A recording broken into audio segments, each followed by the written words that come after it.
વિદ્યાર્થી પરિષદમાં સરકાર ઉથલાવવાની ક્ષમતા ખરી? નેવર જજ a book by its cover. જે કે મને આવું બધું ના કરે, હું આ ના કરું. ભાઈ તું કર શું? એ દેશના પ્રધાનમંત્રી કે નરેન્દ્ર મોદીને પગે નથી લાગતું. પણ હું આઈ એમ ગ્રેટફુલ કે મને એબીવીપી મળ્યું. We are a permanent organisation of a floating population. કે ભાઈ આ સત્તા પાડી દેવી છે. દેટ ઇઝ એબીવીપી અને that is ABVP's work system. મને લાગે છે કરવાનું તો એ એબીવીપી.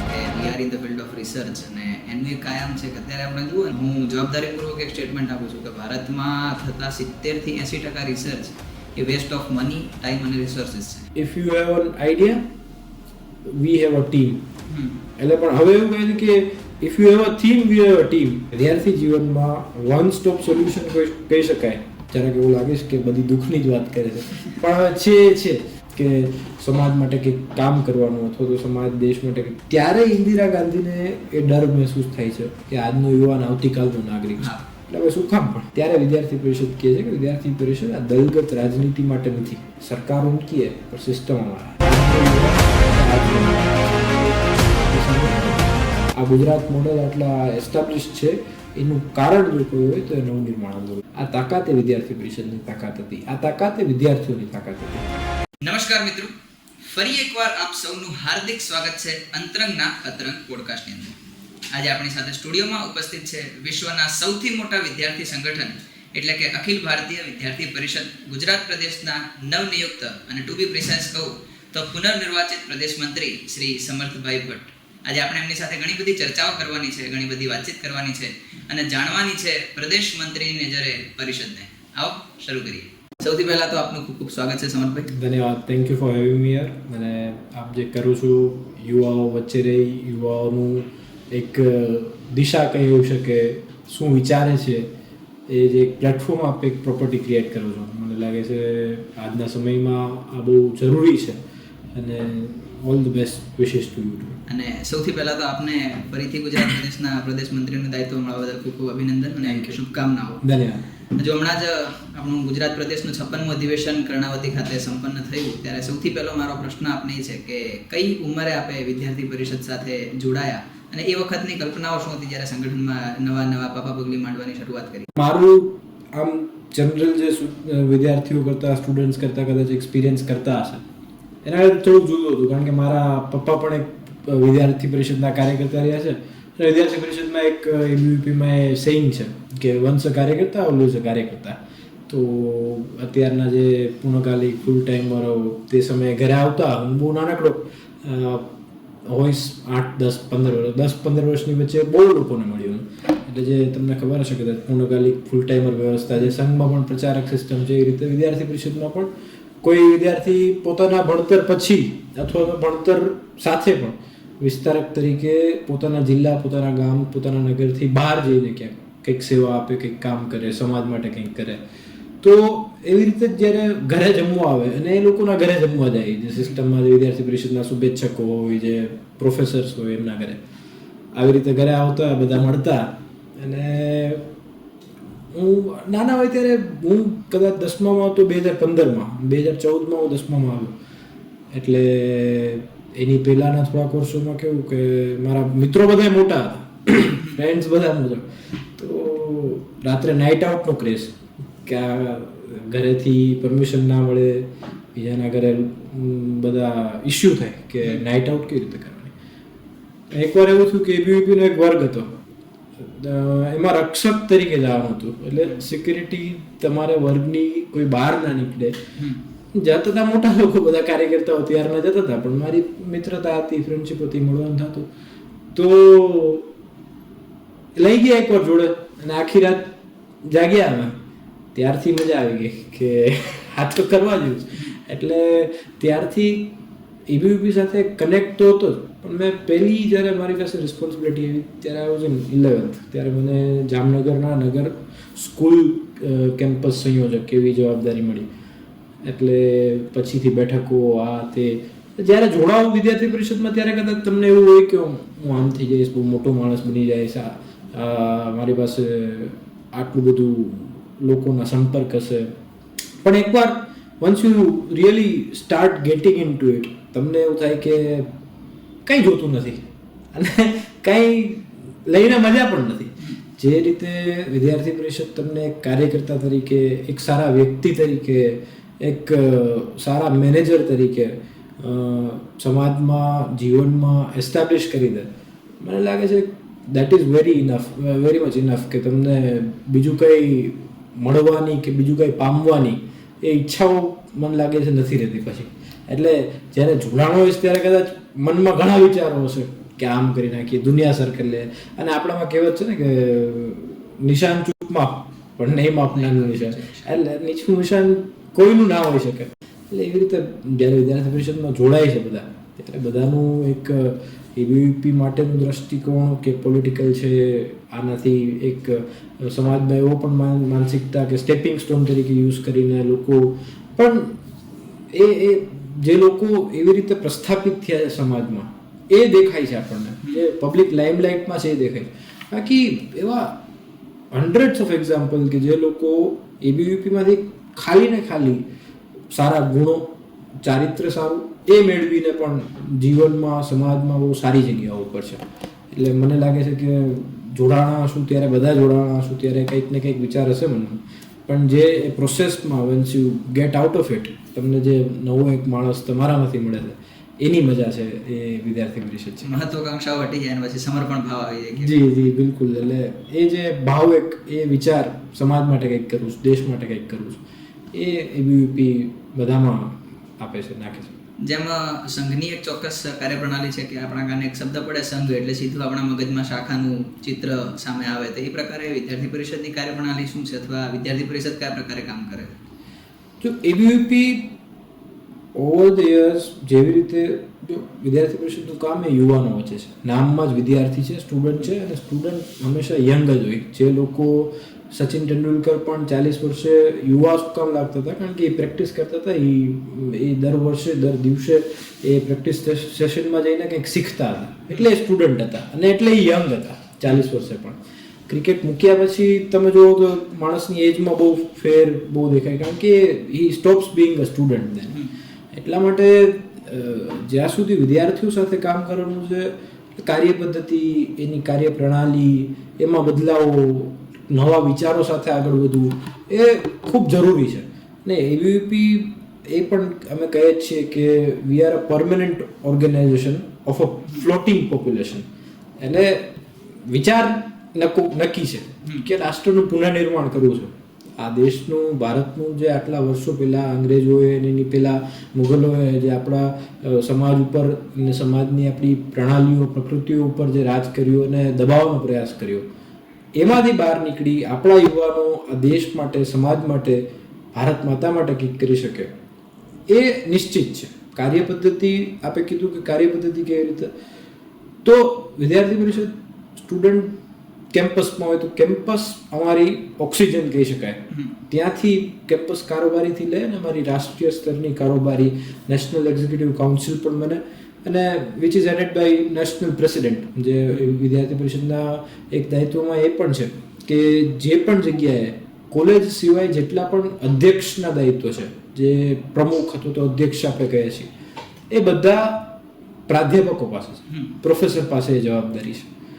એટલે અને જે મંત્રી બાકી બધી જગ્યાએ છે, ધારો કે પ્રદેશ મંત્રી શું, તો વિદ્યાર્થી તરીકે અથવા તો વિદ્યાર્થી જીવનમાં તમે મંત્રી તરીકે તમારી પાસે દાયિત્વ મળી શકે, પણ તમે પ્રાધ્યાપક હો તો તમને પ્રમુખ અથવા તો અધ્યક્ષનું દાયિત્વ મળે. તો એ કાર્યપદ્ધતિ એટલા માટે જ છે કે યુવા લોહી હોય, આટલું ગરમ લોહી હોય, જેમ ભગતસિંહ, સુખદેવ, રાજગુરુ જે કરવું પડે એ કરી છૂટવા માટે તૈયાર હોય, એવા લોકોને એમની સાથે એક સારું પણ માર્ગદર્શન પણ મળતું રહે. એટલા માટે એક અધ્યક્ષીય ભૂમિકા એ પ્રાધ્યાપકો પાસે છે. એટલે વિદ્યાર્થી પરિષદમાં તમે જોતા હશો ને કે આટલું પોસિબલ કેવી રીતે છે. અધિવેશનો આવડા મોટા મોટા, આટલા મોટા મોટા કાર્યક્રમો બધી જગ્યાએ, જિલ્લા કેન્દ્ર, હમણાં જ વિદ્યાર્થી પરિષદની છાત્ર શક્તિ યાત્રા નીકળે છે. તો આ કમિટમેન્ટ વિદ્યાર્થીઓનું તો છે જ, પણ જે કાર્ય પદ્ધતિ ઇન પ્લેસ છે, વિદ્યાર્થી પરિષદના 3 મૂળભૂત ઘટક જે કહી શકાય, એક તો પ્રાધ્યાપક કાર્યકર્તા, એક વિદ્યાર્થી કાર્યકર્તા ને એક પૂર્ણકાલિક કાર્યકર્તા, ફૂલ ટાઈમર, કે જેમણે સમાજમાં જોયું છે કે શું છે, ચાલે છે, અને પછી ઘર-બાર છોડી પોતાના પરિવારથી દૂર રહી અને એબીવીપી માટે અથવા તો સંગઠન માટે કામ કરે. તો આ 3 ઘટકોથી બનીને જ્યારે કોઈ નિર્ણય થાય, કોઈ વાતચીત થાય, તો એક સામૂહિક જગ્યાએ થાય. એક જગ્યાએ બેસીને બધા લોકો દિશા નક્કી કરે કે યુવાનો જશે તો એમ નહીં કે 3 જણાએ નક્કી કરેલું જશે, પણ આખી વિદ્યાર્થી પરિષદની કારોબારી બેસે. કોઈ કોલેજમાં પણ કાર્યક્રમ કરવો છે તો એ કારોબારી બેસી જે લોકો એમાં સદસ્ય છે, એટલે એ લોકોને અત્યારે આપણે મોડલ યુનાઇટેડ નેશન્સના અંદર ચર્ચા કરીએ છીએ, એના ઉપર બહુ બધી MUN થાય છે, પણ what do you get out of it? એ ચર્ચા ત્યાં થઈ, વાત થઈ, ઠીક છે, કોઈક અમિત શાહ બન્યું, કોઈક નરેન્દ્ર મોદી બન્યું, કોઈક સારી રીતે રાહુલ ગાંધીનો રોલ નિભાવ્યો, પણ એના પછી શું? વિદ્યાર્થી પરિષદ જે છે એ આવી બધી મોડલ યુનાઇટેડ નેશન્સ જે આપણે બનાવીએ છીએ, MUNs, એ દરેક કોલેજ કેમ્પસ સુધી અત્યારના પ્રશ્નો માટે MUNના સ્વરૂપમાં કામ કરી એક એક્ઝિક્યુટિવ કાઉન્સિલ બને, એ કોલેજની કારોબારી હોય, એ કોલેજ બેસે, વાતચીત કરે, એનો અધ્યક્ષ હોય, એનો મંત્રી પણ હોય, એ વિદ્યાર્થી જ હોય, કોલેજના જ હોય, ને ચર્ચા કરી નક્કી કરે કે ભાઈ આ કોલેજને કઈ દિશામાં લઈ જાવી છે, અહીંયાના વિદ્યાર્થીઓને કઈ દિશામાં લઈ જવું છે, અહીંયા કઈ તકલીફો છે. તો એક વિદ્યાર્થી સંગઠન માટે આવડી મોટી વાત મને નથી લાગતું કે બીજા કોઈ માટે શક્ય પણ હશે. આજના સમયમાં આપ જુઓ, ભૂતકાળમાં તો કેટલાય વિદ્યાર્થી મુવમેન્ટ, કેટલીય સ્ટુડન્ટ મુવમેન્ટ એવી હતી કે કોઈ એક ધ્યેય, નાનકડો ધ્યેય હોય કે ભાઈ આ સત્તા પાડી દેવી છે, આ વ્યક્તિને પાડી દેવો છે, તો એ જુસ્સો છે, એ જુનૂન છે, એ થઈ જાય. પણ જ્યારે એક વાત છે કે જે કન્સ્ટ્રક્ટિવ વર્ક આપણે કહીએ છીએ કે રાષ્ટ્રનું પુનઃનિર્માણ કરવું છે, રાષ્ટ્રનું પુનઃનિર્માણ કોઈ 1-2 વ્યક્તિથી 3 વ્યક્તિથી નહીં થાય, એ બધાના સહભાગી સહિયારા પ્રયાસોથી થશે. એ વસ્તુ વિદ્યાર્થી જીવનમાં એસ્ટાબ્લિશ કરવી, એ વિદ્યાર્થી પરિષદની કાર્યપદ્ધતિ મને લાગે છે. આવી કાર્યપદ્ધતિના કારણે કે કારોબારીમાં ચર્ચા થાય, નિર્ણય થાય, ત્યાંથી વિદ્યાર્થી ઉપર આવે, આગળ વધે, નગરમાં કામ કરે, જિલ્લામાં કામ કરે, પ્રદેશમાં કરે, અને ત્યાંથી રાષ્ટ્રીય સ્તરનું નેતૃત્વ કરે. તો આ જે છે દેટ ઇઝ એબીવીપી, અને that is ABVP's work system મને લાગે છે. એક સામાન્ય વિદ્યાર્થી કે જેને સંગઠનનો કોઈ અનુભવ નથી, સંગઠન વિશે કોઈ માહિતી નથી, એ જ્યારે આમ સાંભળે ને કે એબીવીપી અથવા વિદ્યાર્થી પરિષદ શબ્દ એના કાને પડે એટલે પહેલો વિચાર એના મગજમાં આંદોલન આવે, શક્તિ પ્રદર્શન આવે, કે હલ્લા બોલ કરવો અથવા સામ દામ દંડ ભેદ, જે તમે કીધું કે જે શક્ય બનતું એ બધું જ કરી અને વિદ્યાર્થીઓના પ્રશ્નનું નિરાકરણ લાવવું, ને સામાન્યપણે આંદોલન જેના મગજમાં પહેલાં આવતું હોય તે શું ખરેખર આ જ વિદ્યાર્થી પરિષદ છે? એટલે આ પ્રશ્ન આમ જોવા જઈએ તો કેવું છે કે અત્યારના સમયમાં આપ જુઓ ને, એટલે બિંગ અ સ્ટુડન્ટ એ ખૂબ દુઃખદ છે. તમે કેમ્પસમાં જાઓ ને, કોઈ પ્રશ્ન હોય, કદાચ આપ માનો કે આ ફોન મારા હકનો છે, મારા અધિકારનો છે, પણ મારી પાસે નથી પડ્યો, મને નથી મળતો, ધારો કે ટેબ્લેટ હોય, ગમે તેવા ઘણા પ્રશ્નો થયા છે.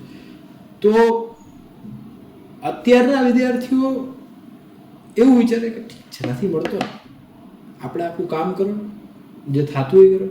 આપણે જે ઇમેજ કીધી ને એબીવીપીની, એ 100% એ ત્યારે વિદ્યાર્થીઓનો સ્વભાવ એવો હતો. ત્યારે વિદ્યાર્થીઓ આ નવનિર્માણ આંદોલન, ગુજરાતમાં આવડું મોટું આંદોલન જે આજે એના 50 વર્ષ પૂર્ણ થયા છે પાછું, એ આંદોલન આપનારી ભૂમિ, ત્યાંનો વિદ્યાર્થી એવું વિચારે કે મારા હકનું નથી ને, એટલે છે પણ નથી મળતું ને, ઠીક છે. આજે કેમ્પસમાં જે આ ભાવ છે, અને એના કારણે વિદ્યાર્થી પરિષદની જે ઇમેજ છે કે લડવા, હું 100% એમ કહું છું કે વિદ્યાર્થી પરિષદ જ્યારે જ્યાં જરૂર પડે, જેવા કાર્યક્રમોની જરૂર પડે, જેવા આંદોલનોની જરૂર પડે, એ કરે છે, એમાં નો ડાઉટ અબાઉટ ઇટ. પણ વિદ્યાર્થી પરિષદ ખાલી એ જ નથી કરતું. ત્યારે એક બાના સાથે, એક જે કમ્ફર્ટ ઝોન, આપણી બાઉન્ડ્રીઝ, આપણી જે મર્યાદાઓ, આપણી જે સીમાઓ છે, એમાંથી બહાર ન નીકળવા માટે, એમાંથી કંઈક નવું ના કરવું પડે કે ભાઈ આ હું કરું છું શું કામ, તો કે 60 માર્ક મળે, મારું જીવન એ ડિગ્રી ઉપર આધારિત છે હું માનું છું, એટલે હું ભણું છું. બાકી એ ના ભણતા લોકો અત્યારે, જે એટલે જનરલાઇઝ કરવું યોગ્ય નથી, પણ આ જ સ્વભાવ છે. તો એબીવીપી લડે છે, નો ડાઉટ, પણ એબીવીપી SFSC ચલાવે છે, સ્ટુડન્ટ ફોર સેવા. જગન્નાથજીની રથયાત્રા આવડી મોટી જે આપણે બધા માણીએ છીએ, કદાચ જગન્નાથપુરી પછી અમદાવાદમાં કર્ણાવતીમાં સૌથી મોટી થતી હશે. એ જગ્યાએ જ્યારે વિદ્યાર્થી પરિષદના એક કાર્યકર્તા ઊભા હતા, એમણે જોયું કે કેટલો બધો કચરો થાય છે. આપણો જ સમાજ છે, આપણો સમાજ દ્વારા જ થાય, તો વિદ્યાર્થીઓની ભૂમિકામાં શું હોઈ શકે? તો એ રથયાત્રા નીકળે એની પાછળથી SFS અંતર્ગત સ્ટુડન્ટ ફોર સેવા એ સફાઈ અભિયાન કોઈ ચલાવી શકે તો એ વિચાર આપવાવાળું ABVP છે. સ્ટુડન્ટ ફોર ડેવલપમેન્ટ આજે આપણે આ પ્લાન્ટની પાસે બેસીને આટલી ચર્ચા કરીએ છીએ, વાત કરીએ છીએ, બહારે પણ ગ્રીનરીનો માહોલ છે, ગાંધીનગરમાં બેઠા છે. વિદ્યાર્થી પરિષદ નેશનલ એન્વાયરમેન્ટ યુથ પાર્લામેન્ટ એ લઈ આવવાળું કોઈ હોય તો વિદ્યાર્થી પરિષદ. આ તો ઓલા દેકારાની વાત નથી. રાષ્ટ્રીય કલામંચ, નેશનલ ફિલ્મ ફેસ્ટિવલ, રાષ્ટ્રીય કલામંચ, આ બધા જે હું નામ લઉં છું એ વિદ્યાર્થી પરિષદના ફોરમ છે. એ નગર સુધી, કોલેજો સુધી RKM સંયોજકો, SFS સંયોજકો, SFT સંયોજકો બને છે. આ NFSSમાં કેટલાય સ્કૂલના, કેટલાય કોલેજના વિદ્યાર્થીઓ એમાં પોતાની કલા રજૂ કરે છે. આ પણ ABVP કરે, આનો વિચાર પણ ABVP આપે છે. એને કેવડું મોટું ફંડ આપવું, એને કેટલું આગળ પ્રોત્સાહન આપવું, સુનિલ શેટ્ટી જેવા અભિનેતા પાસે એમને ફેલિસિટેટ કરાવવા, આ પણ કાર્યક્રમ ABVP જ કરે છે. તો આવા કેટલાય અસંખ્ય કાર્યક્રમ, અને તમને કદાચ હોલો બાળો નથી ગમતો, પણ એનો મતલબ એ નથી કે તમે ABVPમાં જોઈન ના થાવ, ABVPથી દૂર રહો. આજે જે એક પરસેપ્શન એવું બની ગયું છે કે મને આવું બધું ના ગમે, હું આ ના કરું. ભાઈ તું કર શું? પ્રશ્ન એ છે જીવનમાં કે તમે ઠીક છે, મારો વાંધો એ નથી તમે ABVP સાથે નથી જોડાતા, પણ એના સિવાય સમાજને, આ દેશને, અથવા તો તમારા પરિવારને તમે ખાલી એક માર્કશીટ માટે ભણો છો, એનાથી વધારે શું કર્યું? આ સેલ્ફ ઇન્ટ્રોસ્પેક્ટ. હું એવું નથી કહેતો કે મેં બહુ મોટા પહાડો ખૂંદી વળ્યો ને મેં બહુ અચીવ કરી લીધું, હું જરાય નથી કહેતો, પણ મને એટલું સેટિસ્ફેક્શન છે, મને એટલી મારી અંદર ખુશી છે કે મેં સમાજ માટે, દેશ માટે ભલે કાંઈ મારાથી જેટલું થઈ શકતું હતું એ કરવાનો પ્રયાસ પૂરો કર્યો છે. આજના સમયમાં આ એટીટ્યુડ નથી, જે આ વિચાર નથી, પોતાના હક માટે લડવાની જે તૈયારી નથી, જે માનસિકતા નથી.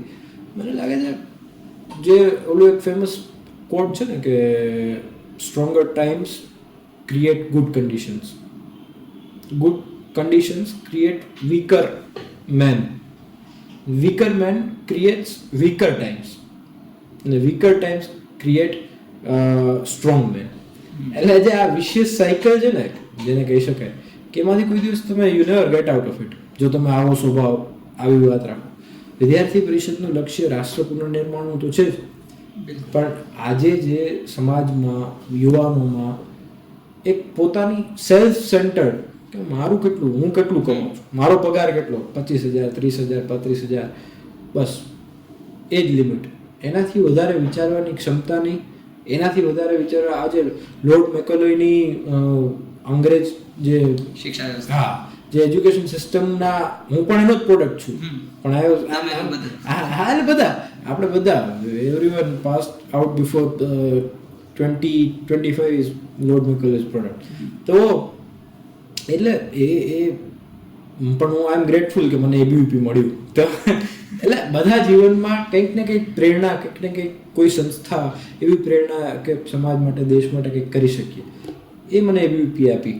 અને આપ જો આજે સમાજને જરૂર પણ એ જ છે, આપણું જે સ્વ છે, આપણું જે ભારતીય મૂળ છે, આપણો જે આધાર છે. અરે આ ભૂમિ હમણાં જ આપણી પાસે 26 ડિસેમ્બરે સાહેબજાદાઓના બલિદાન દિવસની ભૂમિ હતી કે જેમણે 5 અને 7 વર્ષની ઉંમરે પોતાના પરંપરાઓ માટે, પોતાની સંસ્કૃતિ માટે બલિદાન આપ્યું, પોતાના જીવન. 5 વર્ષના યુવાન, 5 વર્ષના બાળકને શું ખબર પડે, પણ એના મનમાં એ ભાવ હતો કે હું ભારતીય છું, એના મનમાં એ ભાવ હતો કે હું આ ભૂમિનો પુત્ર છું, અને કોઈ બહારથી આવીને મારા ઉપર રાજ કરી જાય ના ચાલે. એ ભાવ પાછો જાગૃત કરવાનું કામ, એ સૌથી મોટું કામ મને એમ છે વિદ્યાર્થી પરિષદ અત્યારેના સમયમાં કરી રહી છે. અને એટલા માટે જે મેં કહ્યું ને, આટલા બધા કાર્યક્રમો, આટલા બધા ઇવેન્ટ, આટલા બધા વિવિધ પ્રકલ્પો ABVP ચલાવે છે, પણ પોતાના કમ્ફર્ટ ઝોનથી બહાર ના આવવા માટે એક બહાનું જે બધાને મળી ગયું છે. અને I request everyone through your podcast કે ભાઈ ABVPમાં એકવાર ઓલું કહે છે ને, ગુજરાત કો જાણો ગુજરાત કો માણો, એ રીતે એબીવીપી કો જાણો એબીવીપી કો માણો. એકવાર કામ કરશો તો તમને ધ્યાનમાં આવશે કે એબીવીપી શું છે. એકવાર એમાં ઇન્વોલ્વ થશો તો તમને, એટલે ગામડામાં કહે ને કે તરતા સીધા જન્મ થાય એવું તરવા માટે નાખી દે. ઘણા તમે વડવાઓને સાંભળતા હશો કે હું આ જ નદીમાં આ જ કૂવામાં શીખો છું, મને સીધો નાખી દીધો 1, 1.5, 2 વર્ષનો હતો, 5 વર્ષનો હતો ત્યારે. એવી રીતે તમે એકવાર ઝંપલાવશો કોઈ કૂવામાં તો તમને ધ્યાનમાં આવશે કે શું છે. બહાર ઊભા એને જજ કરવું કે નેવર જજ a book by its cover જે કહે છે. એટલે વિદ્યાર્થી પરિષદનું કામ એવું જ છે. એક બહુ મોટા વટવૃક્ષના સ્વરૂપમાં આજે 76 વર્ષથી વિદ્યાર્થી પરિષદ કાર્યરત છે અને મેની મોટું કામ. કિનારે ઉભા રહીને તરતા ના શીખવાના જીવન છે. તમે કેટલાક આયામોની વાત કરી, એસએફએસની વાત કરી, એસએફડીની વાત કરી. એવા વિદ્યાર્થી પરિષદમાં બીજા ઘણા બધા આયામોને ગતિવિધિઓની અંદર કામ થાય છે કે જે વિદ્યાર્થીને ન માત્ર એક મેઇન સ્ટ્રીમ પોલિટિક્સની જે વાત કરી, જેમ કે દિલ્હી યુનિવર્સિટી છે, જેએનયુ છે, એ બધી યુનિવર્સિટીઝમાં સ્ટુડન્ટ પોલિટિક્સ જોર પકડતું હોય, પણ આપણે ત્યાં ગુજરાતની અંદર ખાસ કરીને એવો માહોલ બહુ ઓછો જોવા મળે છે કે કેમ્પસની અંદર એટલા જોરશોરથી રાજકારણ રમાતું હોય અને એ પ્રકારની જે સિચ્યુએશન છે એ ગુજરાતના કેમ્પસોમાં ઓછી જોવા મળતી હોય. ત્યારે અલગ અલગ આયામો અને ગતિવિધિઓમાં જે કામ થાય છે કે જેનાથી વિદ્યાર્થીનું હોલિસ્ટિક ડેવલપમેન્ટ થાય છે, તે આયામો અને ગતિવિધિઓ વિશે થોડીક ચર્ચા કરવી છે. મેં કહ્યું એમ એસએફએસ, એસએફડી, આરકેએમ, ખેલો ભારત, આ વિદ્યાર્થી પરિષદની 4 મુખ્ય ગતિવિધિઓ છે કે જે બધા કેમ્પસમાં સ્ટુડન્ટ ફોર સેવા, સેવાનો ભાવ વિદ્યાર્થીની વચ્ચે આવે. વિદ્યાર્થીઓ કંઈક સમાજ માટે કંઈક સેવાનું, ધારો કે વિદ્યાર્થી પરિષદે નાનકડો વિચાર કર્યો કે કોઈ સારું કેમ્પસ છે, કોઈ વેલ એસ્ટાબ્લિશ કેમ્પસ છે, એની આજુબાજુ કોઈ સેવા વસ્તી હોય, કોઈ ઝૂંપડપટ્ટી હોય કે જ્યાંના વિદ્યાર્થીઓ એટલા પ્રિવિલેજ નથી, જેમની પાસે, જેમના મા બાપ પાસે પણ એટલા પૈસા નથી કે ખાઈ પણ શકે તો એને ભણાવી કેવી રીતે શકે. નો ડાઉટ ઘણી જગ્યાએ સરકારી સારી વિદ્યાલયો પણ છે, ચાલે પણ છે, જાય પણ છે લોકો, પણ એનાથી વધારે શું મળે તો પરિષદ કી પાઠશાલા. આજે હું એક વિદ્યાર્થી એક જગ્યાએ એક કેમ્પસમાં ભણું છું. મને આઈ એમ ફોર્ચ્યુનેટ ઇનફ કે મારી પાસે સારા પૈસા છે, હું ભણી શકું છું, સારી યુનિવર્સિટીમાં છું. પણ જે લોકોનું નથી કાંઈ, હું અઠવાડિયામાં 1 કલાક કાઢી અને એમને ભણાવું. ભલે જે બેઝિક નોલેજ મળે, કખો બારકડી 1, 2, 3, 4, 5 જે આવડે, પણ કંઈક તો આવડશે. એવા વિચાર સાથે પરિષદ કી પાઠશાલા, અને એ બધા સ્ટુડન્ટ જ ચલાવે છે. આ વિદ્યાર્થી પરિષદનું આયામ છે. મને ખબર નથી કે કોઈ બીજી યુનિવર્સિટી કે કોઈ એનું કરિક્યુલમ, એક્સ્ટ્રા કરિક્યુલર એવી હશે કે જેના થકી આવું કોઈ કરી શકે સેવાનું કામ. આમાં તો ગર્વની લાગણી બધાને થવાની છે. તમે જોડ્યું છે ત્યારે કોલર ચડાવીને કહી શકાય એવો એક મુદ્દો છે મારી પાસે કે ગાંધીનગર ખાતે એક પરિષદ કી પાઠશાલા સેક્ટર 24માં ચાલતી હતી, લગભગ 2-2.5 વર્ષ સતત ચાલી, અને ભારતની એકમાત્ર દૈનિક પાઠશાળા. હા, એટલે એ પ્રેરણા દેવાનું કામ, એ ખેલો ભારત છે. તો હું વાત કરું તો ખેલો ભારત અત્યારે આ વર્ષે આખા ભારતમાં એ સિટી ઓલિમ્પિક્સ, નગર ખેલકુંભ એવું આયોજન કરવા જાય છે. હવે વિચાર કરો, જ્યારે ભારત 2036માં ઓલિમ્પિક, એમાં પણ અહીંયા કર્ણાવતી, અમદાવાદના આખા ગાંધીનગરના વિસ્તારમાં જ્યારે કરવાનું વિચારતા હોય, આપણા સૌ વચ્ચે જનમાનસ વચ્ચે ને સરકારની પણ એ તૈયારી છે, એ પ્રકારે એ દિશામાં પગલાઓ દેખાય છે. એ સમયે એ 2036માં જ્યારે ખેલો ભારતના કોઈ સિટી ઓલિમ્પિકમાં સ્પર્ધામાં ભાગ લીધેલો કોઈ વિદ્યાર્થી અથવા તો કોઈ યુવાન એ 2036માં જ્યારે ગોલ્ડ મેડલ જીતશે ને, ત્યારે મને લાગે છે વિદ્યાર્થી પરિષદના કામ માટે અને વિદ્યાર્થી પરિષદના જે કેટલાય કાર્યકર્તાઓ પોતાના 24 કલાક આપીને આ કામને પરિપૂર્ણ કરવાના પ્રયાસો કરતા હોય છે, એના માટે આખા દેશને ગર્વ થશે. ખેલો ભારત એટલે કેટલો નાનો વિચાર છે કે સિટી ઓલિમ્પિક્સ, પણ એનું આઉટપુટ કેટલું મોટું છે. ત્યાં આપણે ગુજરાત માટે તો ઠીક છે કે ખેલકુંભ, ખેલ મહાકુંભ સરકારે ઘણા વર્ષો પહેલાં પ્રયાસો કરીને સ્કૂલ સુધી, કોલેજ સુધી થાય છે, આખા દેશને ગર્વ થશે. ખેલો ભારત એટલે કેટલો નાનો વિચાર છે કે સિટી ઓલિમ્પિક્સ, પણ એનું આઉટપુટ કેટલું મોટું છે. ત્યાં આપણે ગુજરાત માટે તો ઠીક છે કે ખેલકુંભ, ખેલ મહાકુંભ સરકારે ઘણા વર્ષો પહેલાં પ્રયાસો કરીને સ્કૂલ સુધી, કોલેજ સુધી થાય છે, પણ આપ વિચાર કરો છત્તીસગઢ, મધ્યપ્રદેશ, આ બધી જગ્યાએ અંતરિયાળ વિસ્તારોમાં જ્યાં કંઈ નથી પહોંચતું, જ્યાં ગવર્મેન્ટ પણ એવું નથી વિચારતી કે કરી શકીએ, ત્યાં પણ વિદ્યાર્થી પરિષદના કાર્યકર્તાઓ આ વર્ષે ખેલો ભારત કરવાના છે, સિટી ઓલિમ્પિક્સ કરવાના છે. આ વિચાર એબીવીપી આપે છે અને એબીવીપીના આયામો આપે છે.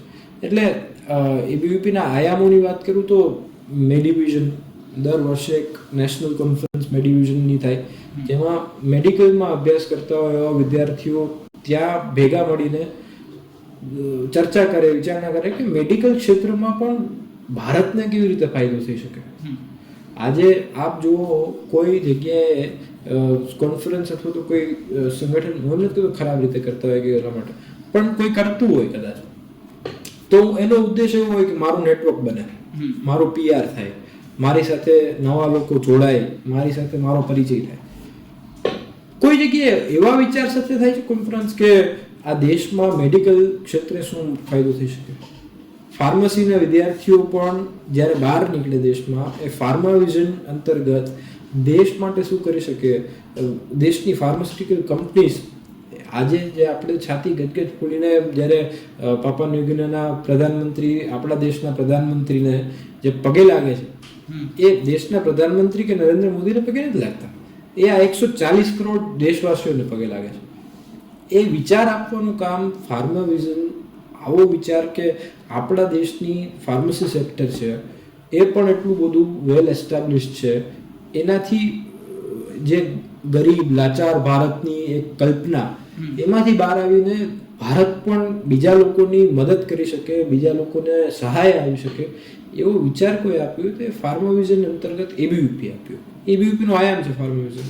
એગ્રીવિઝન, એવા કેટલા આયામો કે જિજ્ઞાસા એટલે જે આયુર્વેદમાં અભ્યાસરત સ્ટુડન્ટ્સ હોય એમનું એક આયામ, એવા કેટલા આયામો, કેટલી જે યુ નેમ ઇટ ને વી હેવ ઇટ.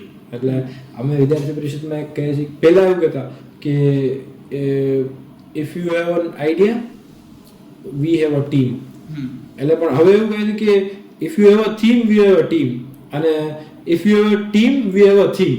તમારે શું કરવું છે એ કહો, કે તમારી પાસે ટીમ છે પણ તમને ખબર નથી શું કરવું છે, વ્યક્તિગત તૈયારી જોઈએ.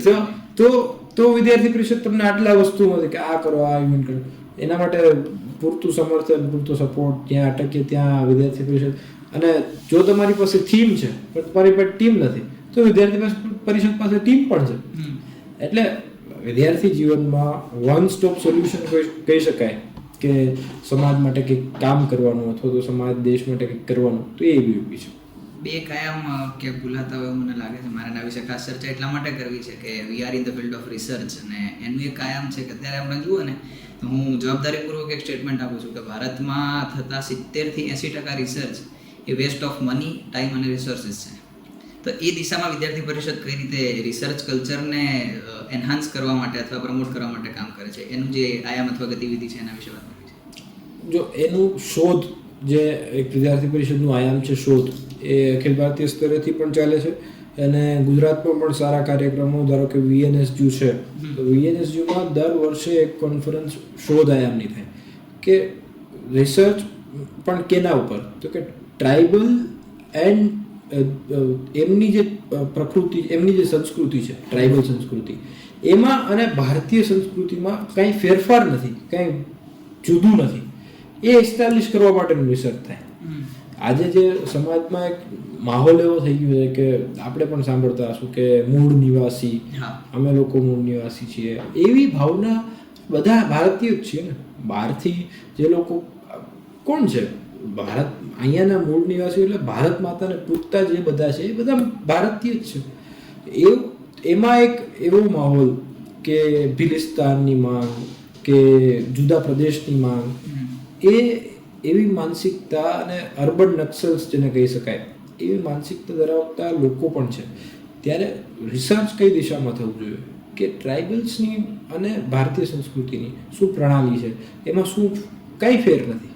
એ આપણો દેશ છે, આપણી સંસ્કૃતિ છે કે જે પીપળાને પણ પૂજે છે, શું કામ, તો કે એન્વાયરમેન્ટ એની વચ્ચે, પ્રકૃતિની વચ્ચે નદીને પણ પૂજે છે, તો એ ક્લીન ગંગાનું અભિયાન આપણે ના લેવું પડ્યું હોત જો આપણા વિચારોમાં એ માતા તરીકે એસ્ટાબ્લિશ હોય.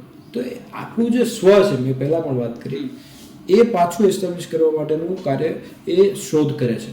આપણે વાત કરી કે કેટલા લોકો અત્યારે જે ખાલી માત્ર એક ડોક્ટર લગાડવા માટે પોતાના નામની આગળ, મારે એક વિદ્યાર્થી પરિષદના બહુ વરિષ્ઠ પ્રાધ્યાપક છે, એમની જોડે ચર્ચા થતી હતી. એટલે મારા મનમાં આ જ પ્રશ્ન હતો. મારું માસ્ટર્સ પત્યું, મને ઘણા લોકોએ સજેસ્ટ કર્યું કે ડોક્ટરેટ કરો, પીએચડી કરો, આગળ ડોક્ટર લાગી જાય. મેં કીધું ડોક્ટર લગાડવા માટે ભણવું નથી, ઠીક છે, એ તો પણ સાચી આપણા માટે ખામી એ કહેવાય કે બે પ્રશ્ન છે આના. એક તો ટીચિંગ કરવું હોય કે પ્રોફેસર થવું હોય તો ડૉક્ટર થવું એ ફરજિયાત છે. ઠીક છે, પ્રીરિક્વિઝિટ હોઈ શકે, પણ કોઈ વ્યક્તિ પોતાની ફિલ્ડમાં જ્યારે કંઈક એક્સપિરિયન્સ કરે, જ્યારે કંઈક કામ કરે, તો એને ખબર પડે કે આ ફિલ્ડમાં ખામી શું છે, તો એના ઉપર એ રિસર્ચ કરી શકે. આજે હું 22-23 વર્ષે કોઈ પણ પ્રકારના ઝીરો એક્સપિરિયન્સ સાથે ખાલી માસ્ટર્સ પછી ડોક્ટરેટ, મારી આગળ ડોક્ટર લાગે એટલા માટે હું પીએચડી, એટલા માટે હું એડમિશન લઉં કઈ જગ્યાએ. મને લાગે છે તમે જે કીધું ને, પોતાની ફિલ્ડને, આ દેશને, સમાજને કોઈ પણ પ્રકારનો ફાયદો નથી, પણ એના માટે જવાબદાર આપણે જ છીએ કે કોઈ ડૉક્ટર ના હોય તો એને ક્યાંય નોકરી કે ના મળી શકે.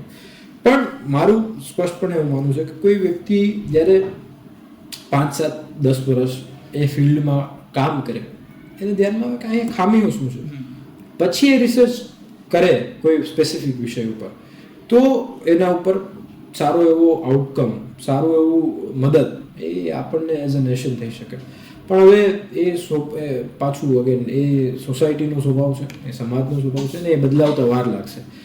બીજો એક પ્રશ્ન જે આપણા હાથમાં છે ને, જે સરકારના હાથમાં પણ છે, કે જેટલી પ્રાઇવેટ યુનિવર્સિટીઝ છે, જે જગ્યાએ માત્ર પૈસા લઈને અથવા તો માત્ર જે કોઈ પણ પ્રકારની નીતિ નિયમ, કોઈ ધારાધોરણ, કોઈ વગર પીએચડીનું એડમિશન થઈ જાય, તમને ડિગ્રી પણ મળી જાય, કોઈ રિસર્ચ કર્યું, શું કર્યું છે, ક્યાંથી લખાયું થીસીસ, ક્યાંથી, એ કોઈ નથી ખબર.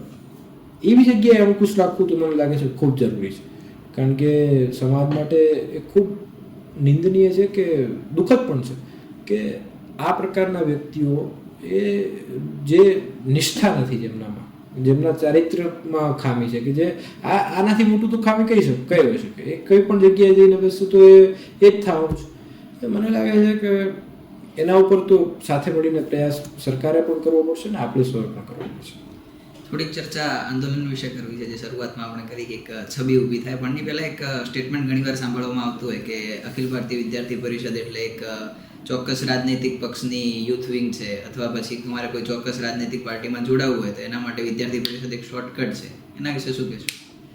મેં પહેલાં પણ કીધું કે કદાચ એબીવીપીને કોઈ એઝ અ સ્ટેપિંગ સ્ટોન ઉપયોગ કરવાનો પણ વિચાર કરતું હોય છે ઘણા, કારણ કે બધા મેચ્યોર હોય, બધા એવું જરૂરી નથી. યંગ બ્લડ હોય ત્યારે બધાને વિચાર પણ એવો આવે કે ઇઝીલી આ થઈ શકે, પણ જ્યારે તમે કામ કરો ને ત્યારે તમને ખબર પડે કે વિદ્યાર્થી પરિષદ શું છે. આનું સિમ્પલ મેથ એટલું છે, આમ તો મારું ગણિત કાચું છે, પણ ભારતીય જનતા પાર્ટીની સ્થાપના આપણે નામ સાથે જ કરીએ, જે ચર્ચા છે, તો એમની સ્થાપના થઈ 1979 આસપાસ, જનસંઘ પછી. વિદ્યાર્થી પરિષદ 1949 થી છે. એટલે હું કોઈ એવું નથી કહેતો કે પહેલાથી છીએ અમે તો અહીંયાથી, પણ વિદ્યાર્થી પરિષદ જે ફેક્ટ છે, ફેક્ટ્સ આર ફેક્ટ્સ. વિદ્યાર્થી પરિષદની સ્થાપના દેશની આઝાદી મળી ગઈ, કેટલાય લડવૈયાઓએ આ દેશ માટે જાન આપી દીધી. દેશને કઈ દિશામાં લઈ જવું, મેં કીધું એમ લોર્ડ મેકોલેના શિક્ષણ પદ્ધતિમાંથી બહાર નીકળેલા યુવાનો એવું જ વિચારતા કે માત્ર, અને સમાજમાં માહોલ કેવો હોય છે કે આપ જાણો છો કે લાચાર, ગરીબ આ ભારત એ પ્રસ્થાપિત હતું. પણ યુવાનોની ભૂમિકા શું છે, એના સાથે યુવાનોનો વિચાર શું છે, એ ભૂમિકામાં વિદ્યાર્થી પરિષદે ખૂબ મોટી એ ભૂમિકા નિભાવી છે. આપ જાણતા હશો કે વિદ્યાર્થી પરિષદ 1949 થી કામ કરે છે. વિદ્યાર્થી પરિષદનું ધ્યેય ક્યારેય એક પણ વખત એ સમાજમાં અથવા તો કોઈ રાજનીતિમાં અથવા તો ક્યાંય કોઈ વ્યક્તિ સાથે બેસીને એ હતું જ નહીં. આપ જાણતો હશો કે નવનિર્માણ આંદોલનની વાત કરી, મેં કીધું ને 50 વર્ષ થયા. હા, નવનિર્માણ આંદોલન ગુજરાતમાં મોરબીમાંથી ચાલુ થાય છે. મોરબીથી કર્ણાવતીમાં પણ વિદ્યાર્થીઓને એની પ્રેરણા મળે છે કે આ આંદોલનને આગળ લઈ જવું જોઈએ.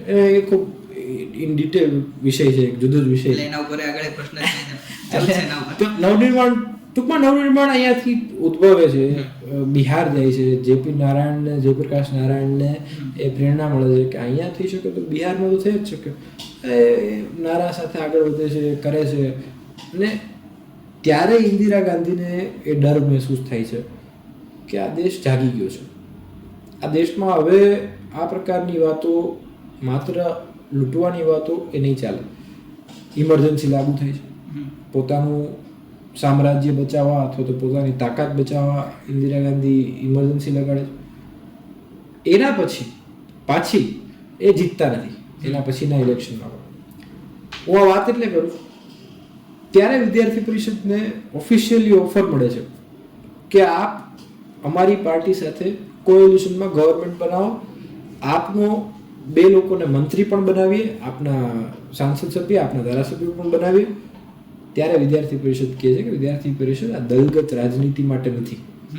વિદ્યાર્થી પરિષદનો ધ્યેય એ સ્પષ્ટ છે. વિદ્યાર્થી પરિષદ રાષ્ટ્ર પુનઃનિર્માણના ભાવ સાથે દરેક કેમ્પસ સુધી પહોંચવા માટે, દરેક વિદ્યાર્થીઓમાં ભારત માતાની જયનો નારો પહોંચાડવા માટે અને દરેક વિદ્યાર્થીઓને ભારત માતાના માટે જીવવા માટે એ પ્રેરિત કરતું સંગઠન છે. એને કોઈ ધારાસભ્ય, કોઈ MP કે કોઈ મિનિસ્ટર બનવાની ગરજ નથી અમારામાંથી કોઈને. તો અહીંયા કામ કરતા વિદ્યાર્થીને મને નથી લાગતું કોઈને એવું હોઈ શકે કે હું માત્ર એક રાજનૈતિક પાર્ટીમાં જવા માટે, એક રાજનૈતિક પાર્ટીમાં એસ્ટાબ્લિશ થવા માટે હું અહીંયા આવું. અને કદાચ એ ભાવ સાથે આવ્યા હોય તો પણ આ જાણીને પછી એ રહે જ ના શકે. પણ સેડનેસ એ છે સમાજની, અને જ્યાં પણ સમાજ હોય ત્યાં એ રહેવાનું છે. પોલિટિક્સ આપણા બધાની આસપાસ એટલું પ્રસ્તુત હોય છે, એટલું લાઈવ હોય છે, વ્યાપ્ત છે. એટલા માટે આપણને દેખાય છે એ લોકો જ કે જે ABVP માંથી માત્ર પોલિટિક્સમાં ગયા. મેં કીધું ને કેટલાય લોકો એવા છે કે જેમને સારા ધંધાઓ, સારા બિઝનેસો એ એસ્ટાબ્લિશ કર્યા, ને જાહેરમાં ભાષણોમાં, જાહેરમાં જ્યારે પોતાના ઇન્ટરવ્યુઓમાં પણ કહે છે, જેમની ITO લિસ્ટેડ કંપનીઓ છે એવા લોકો પણ કહે છે કે જો હું ABVPમાં ના જોડાણો હોત તો મને આ ના ખબર પડત. જો ABVPએ મને સાચી દિશા ના દેખાડી હોત તો મને આ ના ખબર પડે. આ દિશા આપવાનું કામ એ ABVP કરે છે. વિદ્યાર્થી પરિષદ છોડ્યા પછી વિદ્યાર્થી એ વ્યક્તિ ક્યાં જાય છે, કયા જીવનમાં આગળ વધે છે, એ એના ઉપર છે. પરંતુ પોલિટિક્સ, મેં કીધું એમ, આપણને પોલિટિશિયન્સ જ દેખાય છે. લોકોને આપણા ગૃહમંત્રીનું ભાષણ જ દેખાય કે હા. એટલે બીજા લોકો, બીજા વ્યક્તિઓ ક્યાં એસ્ટાબ્લિશ છે, જીવનમાં શું કરે છે, વિદ્યાર્થી પરિષદમાંથી કેટલી પ્રેરણા લઈને ક્યાં પહોંચ્યા છે, એ થોડું મુશ્કેલ છે. કેટલા ક્લાસરૂમ અધિકારીઓ, કેટલા ડિસ્ટ્રિક્ટ જજીસ એ પણ વિદ્યાર્થી પરિષદના કાર્યકર્તા રહી અને પછી ક્યાં પહોંચ્યા છે, એ મને લાગે છે આપણે સૌએ જોવું જોઈએ. નવનિર્માણ આંદોલન તરફ તો જવું જ છે, પણ એની પહેલા એક બીજો મુદ્દો એ છે કે નિશંકપણે અખિલ ભારતીય વિદ્યાર્થી પરિષદે ભારતની રાજવ્યવસ્થા કહી શકો અથવા એની ચૂંટણી પ્રણાલી છે, એમાં જે આપણને બંધારણે મતાધિકાર આપ્યો 18 વર્ષનો, એ હવે 18 વર્ષ થયો. એની પહેલા એની ઉંમર કંઈક બીજી હતી, અને એને 18 કરવામાં પણ વિદ્યાર્થી પરિષદનો બહુ મોટો ફાળો છે. એ જનરલી કાર્યકર્તાઓને ખબર નથી હોતી, કારણ કે એટલો મોટો મુદ્દો હવે નથી રહ્યો. જેમ આપણે નવનિર્માણની વાત કરી કે એના 50 વર્ષ પૂરા થયા અને એની છાત્ર યાત્રાઓ અલગ અલગ જગ્યાએ નીકળી, તો એ મુદ્દો શું હતો અને કેવા પ્રકારે એમાં વિદ્યાર્થી પરિષદનો ભાગ હતો? જો વિદ્યાર્થી પરિષદના દરેક કાર્યકર્તાઓ અને વિદ્યાર્થી પરિષદ જ્યારે વાત કરીએ, જ્યારે સમાજ વચ્ચે એવા વિષય મૂકીએ, ત્યારે એક વસ્તુ ચોક્કસપણે કહે કે વિદ્યાર્થી પરિષદ માને છે આજનો યુવાન એ આજનો નાગરિક છે. એટલે આપણે સાંભળતા હોય ને કે આજનો યુવાન આવતીકાલનો નાગરિક છે. એટલે હવે શું કામ પણ અમારે આજે શું થશે, આજની સરકાર કઈ રીતે ચાલશે, સમાજ કઈ રીતે ચાલશે, એમાં અમારો કોઈ હક નહીં, એમાં કોઈ અધિકાર નહીં. અમે કાલે બનશું, કાલે કરશું, જીવીએ તો અત્યારે છે ને. એટલે અત્યારે એટલી ખબર છે.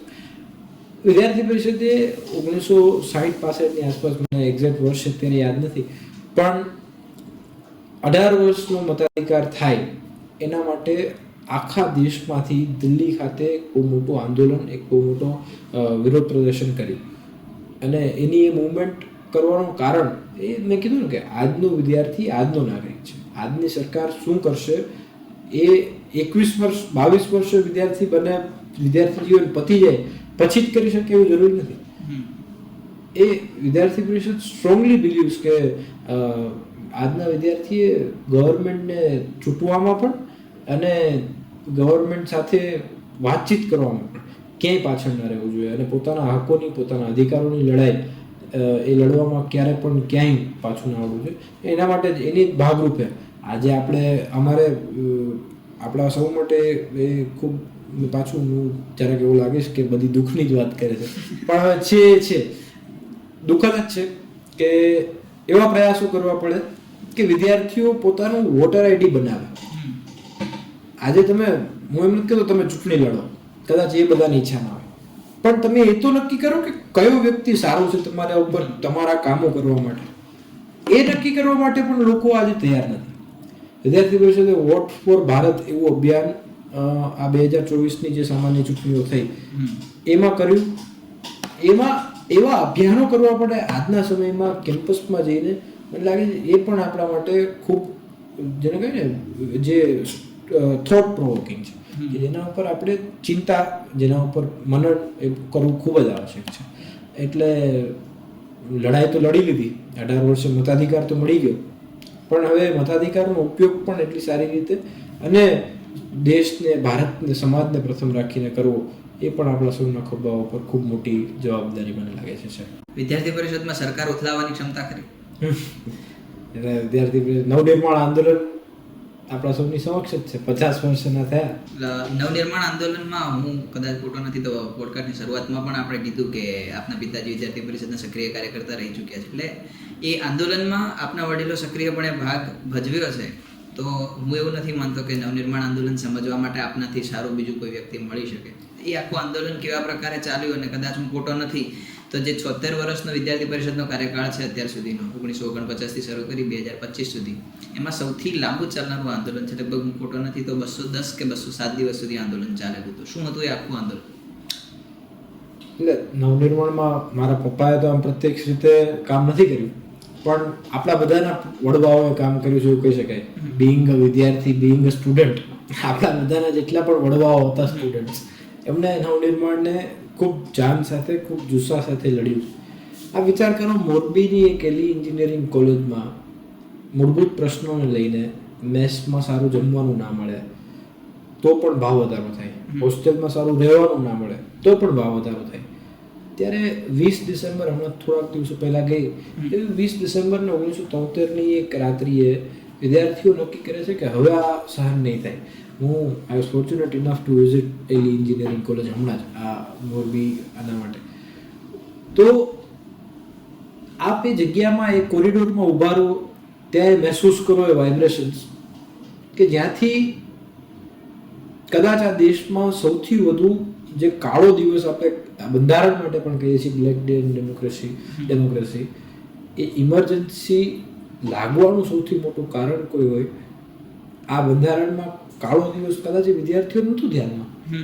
જ્યારે પોતાના મૂળભૂત પ્રશ્નો માટે લડતા હતા ત્યારે એમનો વિચાર પણ નહીં કર્યો હોય કે આ આંદોલન આવડું મોટું સ્વરૂપ લેશે, આ હિમાલય બની જશે આવડું મોટું.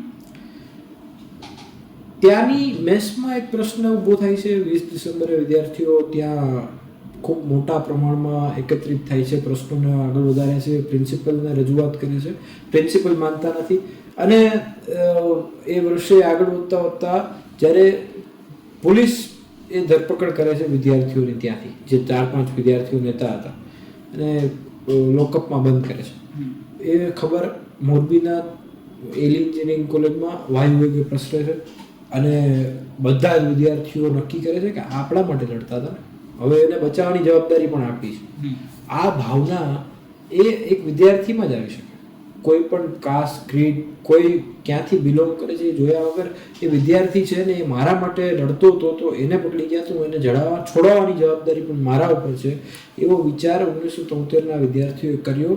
અને એલીથી વિદ્યાર્થીઓ મોરબીમાં પોલીસ સ્ટેશને જાય છે, પોલીસ સ્ટેશનનો ઘેરાવો કરે છે અને 500થી 1000ની સંખ્યામાં એ આખી રાત સુધી પોલીસ સ્ટેશનનો ઘેરાવો કરી. એ રાત્રે 20 ડિસેમ્બર એટલે આપ સમજી શકો છો કચ્છથી કેટલું નજીક છે મોરબી, ત્યાં કેવી ઠંડી હશે. એ ઠંડીમાં પણ વિદ્યાર્થીઓ એટલી મોટી સંખ્યામાં એ પોલીસ સ્ટેશનની બહાર બેસે છે. તે સમયના ત્યાંના ધારાસભ્યો, સ્થાનિક ધારાસભ્યો પણ જાય છે, એમને સમજાવવાનો પ્રયાસ કરે છે, પરંતુ એ માનતા નથી. જ્યાં સુધી એ વિદ્યાર્થીઓ પોતાના હકની લડાઈ લડી રહ્યા હતા ત્યાં સુધી એમને છોડવામાં નથી આવતા, ત્યાં સુધી એ વિદ્યાર્થીઓ ત્યાંથી જતા નથી. બીજા દિવસે આ વાત આખા સમાજમાં પ્રસરે છે અને બધા એલડી એન્જિનિયરિંગ કોલેજના વિદ્યાર્થીઓ પણ નક્કી કરે છે કે જો એ મોરબીમાં થઈ શકતું હોય તો આપણને સારું જમવા નથી મળતું તો આપણે શું કામ ના બોલીએ. હા, એટલે એ પ્રેરણા મોરબીથી મળી. એલડી એન્જિનિયરિંગ કોલેજના વિદ્યાર્થીઓ પણ એ આંદોલન ચાલુ કરે છે. બારે રાત્રે સેમ ટાઈમ લાઈન ત્યાં પણ વિદ્યાર્થીઓ પ્રિન્સિપલને રજૂઆત કરે છે, ત્યાંથી પોલીસ ઉપાડી જાય છે, ધરપકડ કરે છે. ચીમન પટેલ સરકાર કોઈ પ્રકારે નમવા માટે તૈયાર નથી અને પોલીસો ધરપકડના દોર ચાલુ રાખે છે. એલડી એન્જિનિયરિંગ કોલેજના વિદ્યાર્થીઓ પણ એકત્રિત થાય છે, એ પણ આખી રાત ધરણા ઉપર બેસે છે. ત્યાંના પણ ધારાસભ્યો સમજાવવા જાય છે કે આ રહેવા દો, તમે એમને નહીં છોડીએ, તો પણ બેઠા રહે છે. જ્યાં સુધી છોડતા નથી ત્યાં સુધી વિદ્યાર્થીઓ હલતા નથી.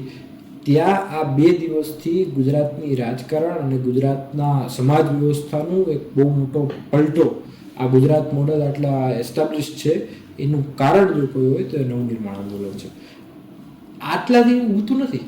આખા સમાજમાં એક એવડી મોટી ભાવધારા સામે, પોતાની વાત રજૂઆત કરવાની કોઈ જગ્યા ન હોવાના સામે બહુ મોટો રોષ હતો. બધી જગ્યાએ આંદોલન, બધી જગ્યાએ સમાજના સામાન્ય વ્યક્તિઓ પણ આંદોલન કરી રહ્યા હતા.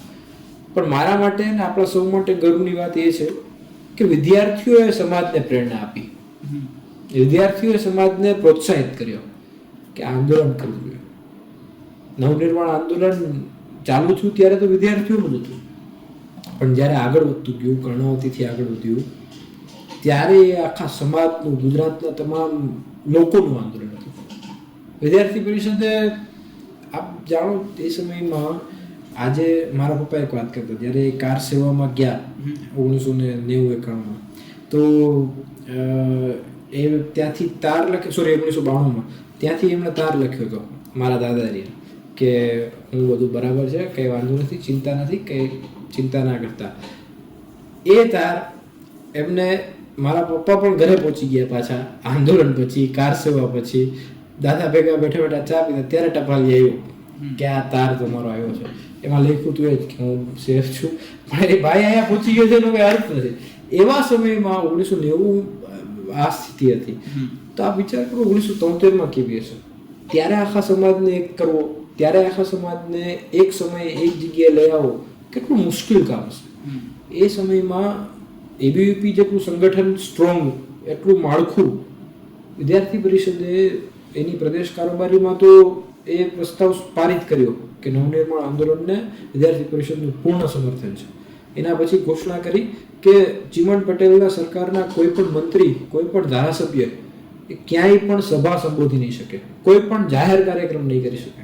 આ તાકાત એ વિદ્યાર્થી પરિષદની તાકાત હતી, આ તાકાત એ વિદ્યાર્થીઓની તાકાત હતી. એટલા માટે નવનિર્માણને આપ જોડો તો એક સામાન્ય ઘટના નથી. એ ગુજરાતના ઇતિહાસને, ભારતના ઇતિહાસને આખું એક પલટો કરી નાખવાની એ ઘટના છે. આપે કીધું ને કે વિદ્યાર્થી પરિષદમાં સરકારને પલટી નાખવાની, સરકારને બદલાવી નાખવાની તાકાત છે કે કેમ? વિદ્યાર્થી પરિષદ સરકાર બદલાવવામાં માનતી જ નથી. વિદ્યાર્થી પરિષદ એ વ્યવસ્થા પરિવર્તનમાં માને છે, સિસ્ટમમાં બદલાવ આવવો જોઈએ.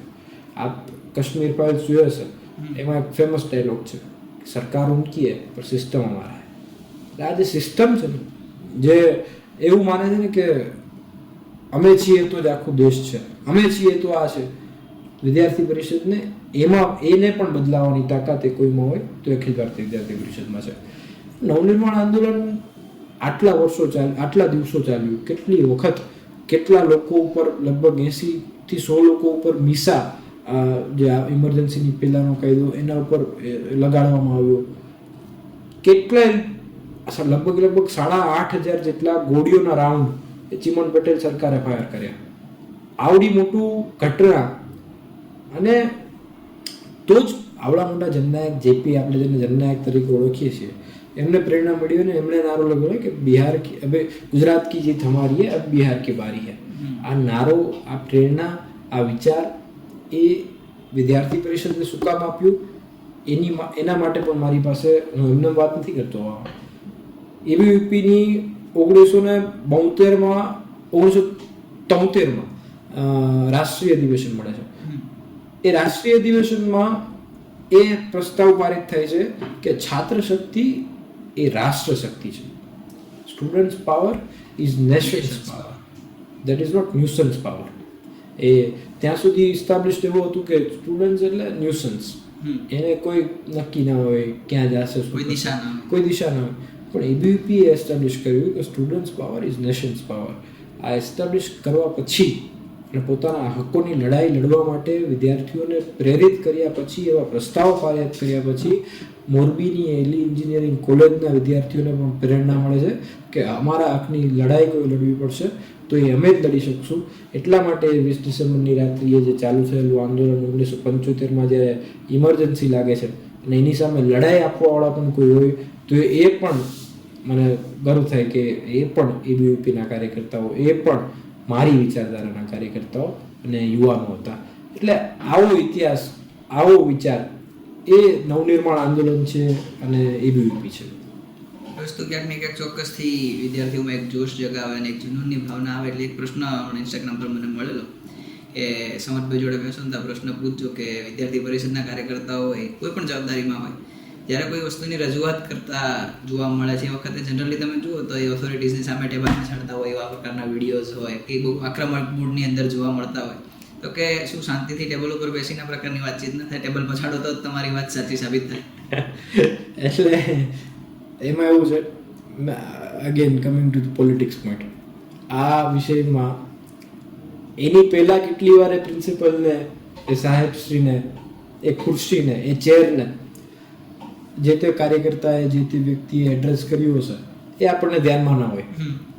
પણ અત્યારે ઇન્સ્ટાગ્રામનો સમય છે, જમાનો પણ છે, એકાદી રીલ એવી આવી જાય, એની પાછળ જે કારણ છે એ પણ સ્ટુડન્ટ જ છે.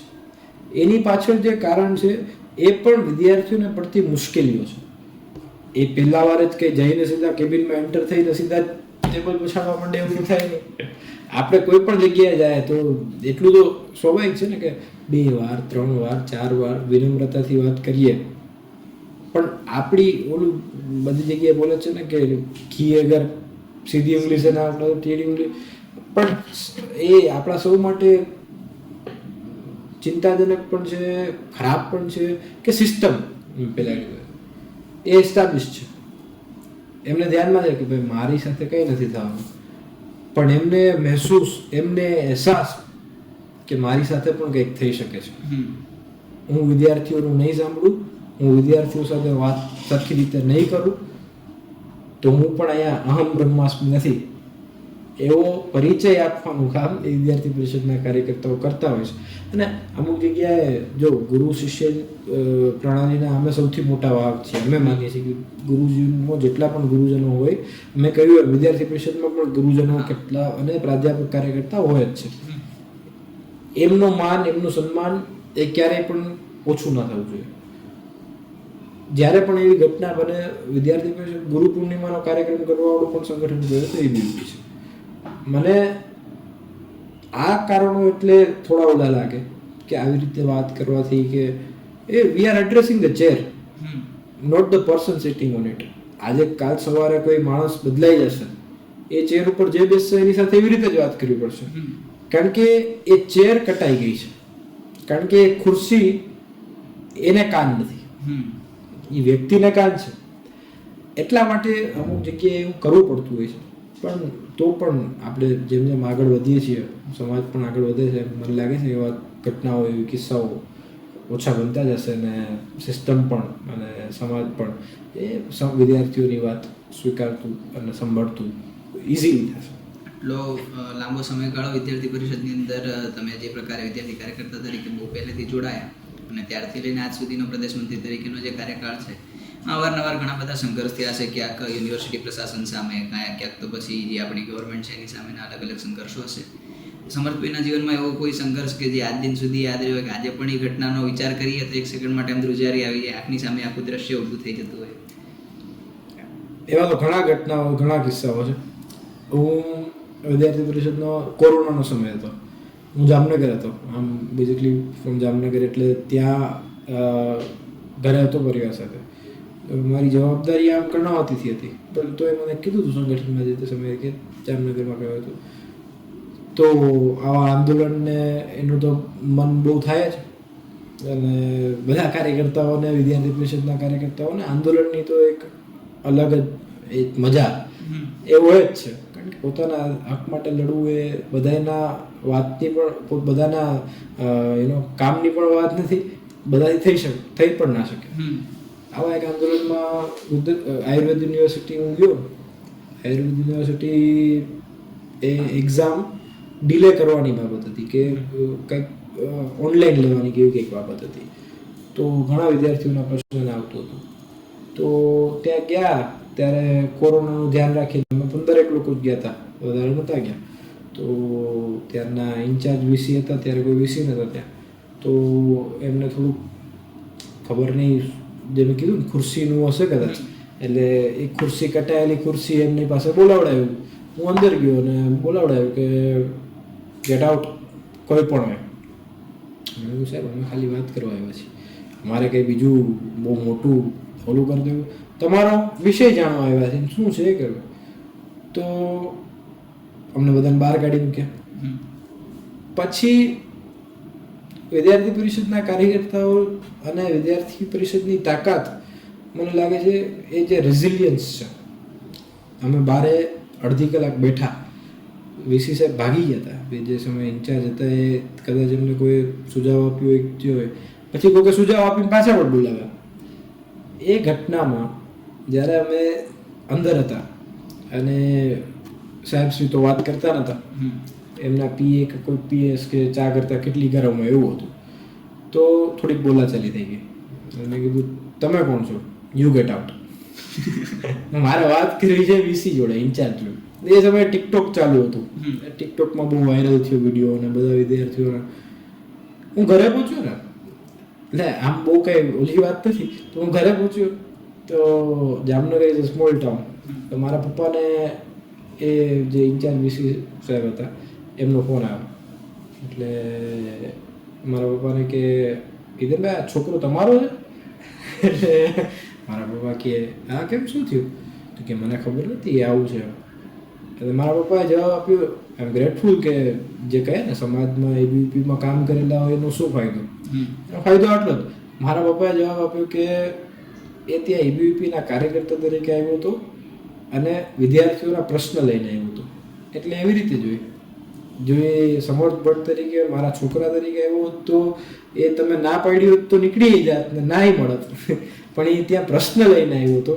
એટલે આ જે સપોર્ટ છે ને, આ એક કિસ્સો હું જ્યારે વિચાર કરું ને તો સામાન્ય ઘરમાં જેમને એબીવીપી નથી ઓળખતા કે જેમના પરિવારમાં એબીવીપી નથી ઓળખતા તો પણ કેટલાય લોકો જીવન પણ આપી દેશે એબીવીપીને. હું તો એમલેસ કે મારા પપ્પા અને મારા પરિવારમાં એબીવીપીને ઓળખે છે. તો આ વાત માટે લડવું, કોઈ વિષય માટે લડવું, કોઈ સાથે કદાચ તોછડાઈ કરવી અને પછી ઘરે જઈને મારે તો ના સાંભળવું પડ્યું, પણ બની શકે પપ્પાનું અને પરિવારવાળાનું સાંભળવું, તોય તાકાત સાથે પોતાની વાત ના મૂકવી, એ જે પાવર, એ જે ઉદ્દેશ, એ જે ઉર્જા એ કોઈ આપી શકે તો એબીવીપી આપી શકે. એટલે આ એક કિસ્સો હું જ્યારે પણ યાદ કરું, આવા ઘણા કિસ્સા, ઘણા એવા પણ કિસ્સાઓ છે કે જે કદાચ ક્યારેય ના પણ કહી શકાય. એટલે પણ આ એક વાત મને it max me very emotional કે જે લોકોના ઘરમાં કદાચ અનુકૂળતા ના હોય, જેમના ઘરે ના સમજતા હોય એબીવીપી શું છે, એ લોકો કેવી રીતે કામ કરતા હશે. અને તો પણ આજે બધાના ઘરમાં તો નથી જેવું કે બધા ઓળખતા, તો પણ આજે આપ જુઓ છો 2,70,000 જેટલા વિદ્યાર્થી પરિષદના સદસ્યો છે. આખા ભારતમાં 55 થી 60 લાખ જેટલા વિદ્યાર્થી પરિષદના સદસ્યો છે અને હજારો, સેંકડો કાર્યકર્તાઓની ફોર્સ એ વિદ્યાર્થીઓના પ્રશ્ન અને વિદ્યાર્થીઓને કેવી રીતે સારી રીતે આગળ લઈ જઈ શકીએ એના માટે તત્પર હંમેશા હોય જ છે. તો it is really amazing to see this happening. ઘણી વાર એવું બને કે કોઈ આંદોલન હોય કે કોઈ ચોક્કસ વિષયને લઈને વિદ્યાર્થી પરિષદના કાર્યકર્તાઓ બેઠા હોય, એ વખતે પ્રશાસનને અંદરથી ડર લાગવા માંડે કે હવે શું થશે. કેમ કે બહાર જુએ, ઓફિસની બહાર નીકળે એટલે ત્યાં આગળ હજારો વિદ્યાર્થીઓ એક સાથે ટોળામાં બેઠા હોય અને એમના નારા બહુ ઉગ્ર લેવલ ઉપર પહોંચ્યા હોય એટલે પ્રશાસનને ડર લાગવા માંડે. ત્યારે પોલીસ પ્રશાસનનો એ લોકો સહયોગ લેતા હોય છે. એક બહુ ફેમસ નારો છે કે પ્રશાસન હમસે ડરતા હૈ, પોલીસ કો આગે કરતા હૈ. તો ક્યારેક એવું બને કે પોલીસને બળ પ્રયોગ કરવો પડે અથવા વિદ્યાર્થી કાર્યકર્તાઓને એ લોકો ઉપાડી અને ડબ્બામાં પૂરી દેતા હોય. તો એવી કોઈ ઘટના આપની સાથે બનેલી જ્યારે એવું થયું હોય કે ચાલો હવે કઈ રીતે આમાંથી બહાર નીકળશું કે ભરાઈ ગયા એવો કોઈ? હું 2019માં કર્ણાવતી અમદાવાદ લોનો અભ્યાસ કરતો હતો. તો આમ પપ્પાને તો જામનગર રહે, મા બાપુ બંને જામનગર રહે. તો એ દિવસે એક આંદોલન હતું HLCC, HL કોમર્સ કોલેજમાં, અને હું ત્યાં ગયો. હવે ખબર નહીં કે ડિટેન થઈ જવાય ને. તો મમ્મી પપ્પાએ આવેલા, મા બાપુ ત્યારે અમદાવાદ આવેલા અને મળવાનું હતું 3-1 વાગે. આંદોલન હતું કદાચ 11-12 વાગે. તો આંદોલન કર્યું ચાલુ અને પોલીસ આવી ઉપાડીને ડબ્બામાં ઉપાડીને લઈ ગઈ. મારા મા બાપુ રાહ જોયો કે આ ફોન કરે તો મળીએ, ક્યાં છે, ટેન્શનમાં. અને આપણે ડી સ્ટાફના રૂમમાં, પોલીસ કેબિનમાં ડિટેન થયેલા. એટલે એવા ઘણા બધા કાર્યકર્તાઓના કિસ્સામાં આવતું જ હોય છે, થતું જ હોય છે. અને એ જ કદાચ મજા છે. આજે એ એક નાની ઘટના હશે, કદાચ આપણને લાગતી હશે, પણ આવી ઘટનાઓથી જ આ દેશના ગૃહમંત્રીને 370 હટાડવાની પ્રેરણા ક્યાંયથી મળી હોય તો જ્યારે કાશ્મીરમાં લાલ ચોકમાં વિદ્યાર્થી પરિષદની 10,000 જેટલી મોટી સંખ્યાની એક રેલી જાય છે. દેશના અત્યારના પ્રધાનમંત્રીને પણ 2 વર્ષ પછી વિચાર આવે છે, ABVPને 2 વર્ષ પહેલાં વિચાર આવે છે કે આ કાશ્મીરના લાલ ચોકમાં તિરંગાનું એ સન્માન થવું જોઈએ. જહાં હુએ બલિદાન મુખર્જી વો કાશ્મીર.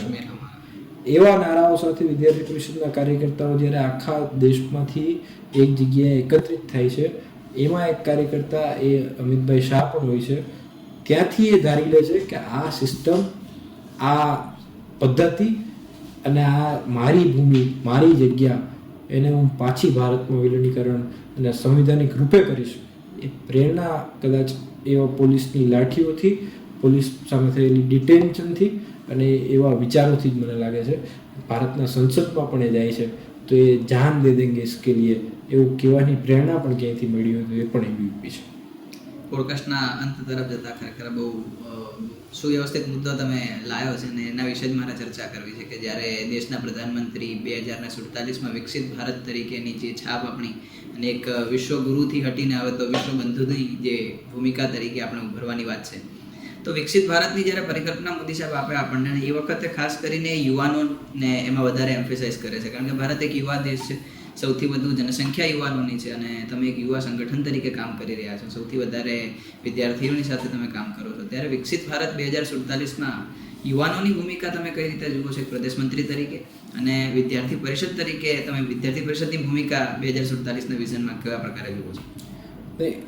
આજના આ સમયમાં આપણા સૌ માટે આપણે સૌ બહુ ભાગ્યશાળી છીએ કે આ સમયમાં આપણને ભારત માતા માટે કામ કરવાનો અવસર મળ્યો છે. મુખ્ય વાત તો 1960થી 1965-70 વચ્ચે જે ચાઇના અને જાપાનની યંગ પોપ્યુલેશન હતી, એ યંગ પોપ્યુલેશન આજે ભારત પાસે છે. એ ભારતની પોપ્યુલેશનને, એ યંગસ્ટર્સને કેપિટલાઇઝ કરવાનું, સાચી દિશામાં લઈ જવાનું કામ એ પણ આપણા સૌના ખભા ઉપર છે. એટલે 2047 એવું નથી કે 2047 માટે જ કામ કરવું.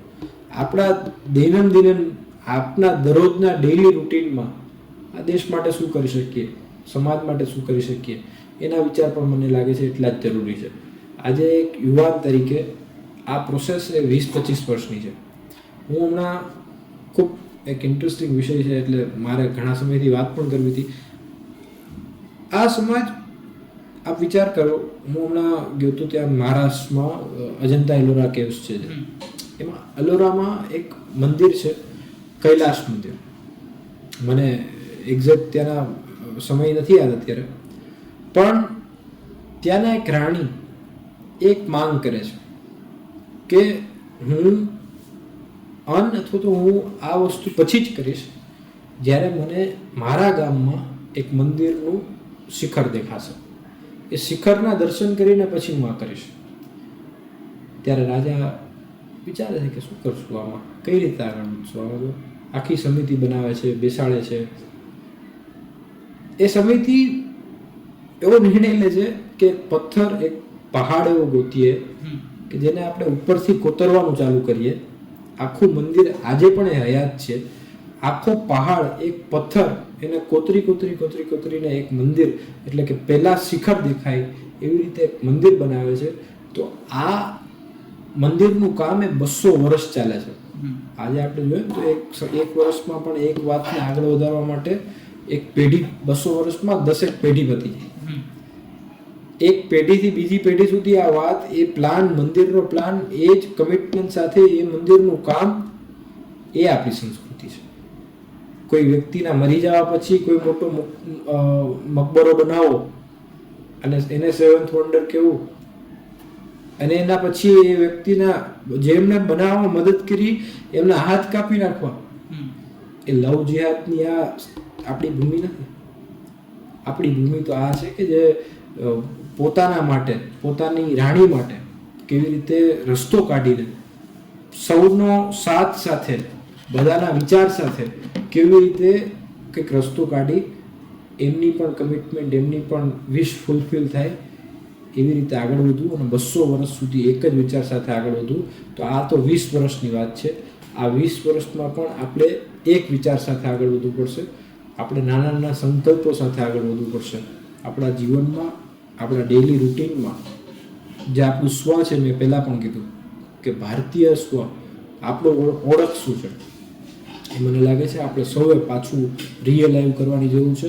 અને નાના નાના સંકલ્પો કે મારા દર જન્મદિવસે હું એક વૃક્ષનું રોપણ કરીશ, હું મારા વૃક્ષ મિત્ર બનીશ, એમ એને ઉછેરવા સુધીનું કામ મારું.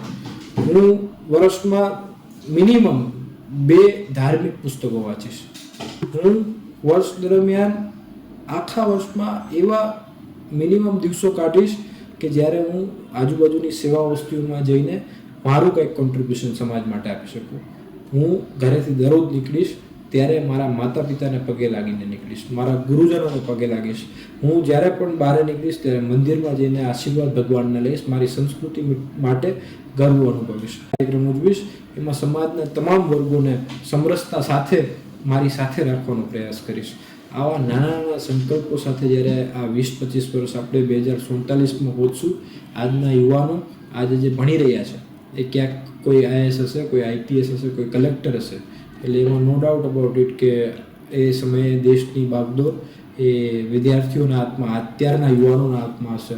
પરંતુ આવું સારું જીવન, આટલું જેને કહેવાય ને એથિક્સવાળું જીવન, એ જો આ 20-25 વર્ષમાં આપણે સૌ સાથે મળીને જીવ્યું હશે તો એ સમયમાં દેશને વિશ્વગુરુ અથવા તો વિશ્વબંધુ રોકતા કોઈ રોકી નહીં શકે.